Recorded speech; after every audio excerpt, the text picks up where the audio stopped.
Subhanahu wa ta'ala. Bismillahi masyaallah la yasuqul khaira illallah. Bismillahi masyaallah la yasrifus su'a illallah. Bismillahi masyaallah ma kana min ni'matin faminallah. Bismillahi masyaallah la haula wala quwwata illa billah. Kalau dikatakan sabar itu ada batasnya, bukan sabarnya yang berbatas tapi keimanan kita. Kalau dikatakan ikhlas itu ada batasnya, bukan ikhlasnya yang ada batasnya, tapi kemampuan kita untuk ikhlas yang ada batasnya. Jadi keikhlasan itu tidak ada batasnya sama sekali. Keimanan itu tidak ada batasnya sama sekali. Namun kita manusia terkadang mempunyai batasan-batasan. Tapi semakin tinggi keimanan seseorang, maka semakin tinggi pula tingkat keikhlasannya. Lihat ketika Nabi Nuh alaihi salam dikhianati oleh kaumnya, maka Allah Subhanahu wa ta'ala mengirimkan banjir bandang yang diminta oleh Nabi Nuh alaihi salam. Lihat Nabi Lut meminta kepada Allah Subhanahu wa ta'ala. Nabi-nabi yang lainnya meminta kepada Allah Subhanahu wa ta'ala. Karena ternyata batasannya hanya sampai di situ. Tapi lihat Nabi Muhammad SAW yang tiada batasnya. Allahumma hdi qaumi fa innahum la ya'lamun. Ketika dicaci, dimaki, dilempar, disakiti, dikhianati, justru Nabi Muhammad SAW tidak terbatas ikhlas dan sabarnya. Nabi Muhammad mengatakan, ya Allah, saya tidak mau mereka dihukum. Saya cuma minta berikan petunjuk kepada mereka karena mereka belum mengenalku, mereka belum mengetahuinya. Subhanallah. Jadi ikhlas, sabar tidak ada batasnya. Tapi kita manusia yang terbatas untuk ikhlas dan sabarnya.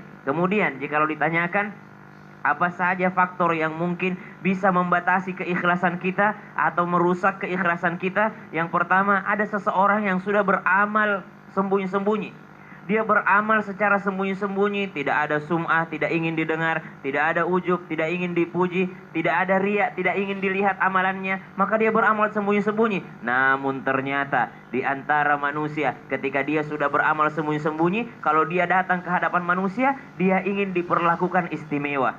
Ahli ibadah datang, silahkan duduk. Dikasih duduk di atas. Jual beli dia ingin dikasih harga yang istimewa. Jadi kalau jual beli dia ingin dikasih harga istimewa. Kenapa? Dia merasa saya ini ahli ibadah, ahli taat, saya dekat dengan Allah Subhanahu wa ta'ala, pasti saya dikasih diskon sama dia. Subhanallah. Saya datang pakai peci, saya datang pakai sorban, pasti saya dikasih harga spesial. Subhanallah. Maka ini bisa merusak keikhlasan kita. Yang kedua, ada juga orang sebenarnya udah sembunyi-sembunyi dan juga udah tidak riya dalam beramalnya. Namun ternyata dikatakan, ini kisah daripada Syekh Al-Ghazali, Imam Al-Ghazali mengatakan bahwasanya kepada muridnya, wahai muridku, jikalau engkau sudah ikhlas untuk beramal, 40 hari engkau ikhlas dalam beramal, maka Allah akan menjadikanmu ahli ilmu, ahli hikmah. Maka salah seorang santrinya, muridnya melakukan hal tersebut. Setelah 40 hari datang kepada Imam Al-Ghazali, wahai Imam, saya sudah melakukannya, tapi saya kok belum jadi ahli ilmu perasaan. Saya kok belum jadi ahli hikmah perasaan. Apa kata Imam Al-Ghazali? Karena kamu melakukannya bukan karena Allah, tapi engkau melakukannya untuk jadi seorang ahli ilmu.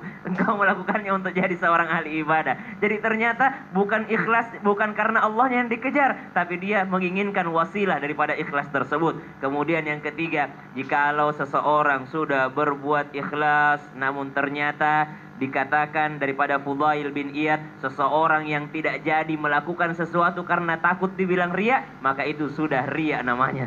Wah, tidak jadi beramal. Dia pengen sholat nih, udah mau sholat. Ada orang, gak usah, ada orang ntar mau dibilang amalnya. Oh, berarti udah riya. Oh gitu ya? Karena tidak jadi beramal karena takut dibilang riya, itu sudah riya namanya, tidak ikhlas namanya. Namun ternyata ini untuk mengukur diri kita sendiri, bukan untuk mengukur orang lain. Wallahu ta'ala a'lam. Susah ikhlas gimana itu? Serba salah, susah banget.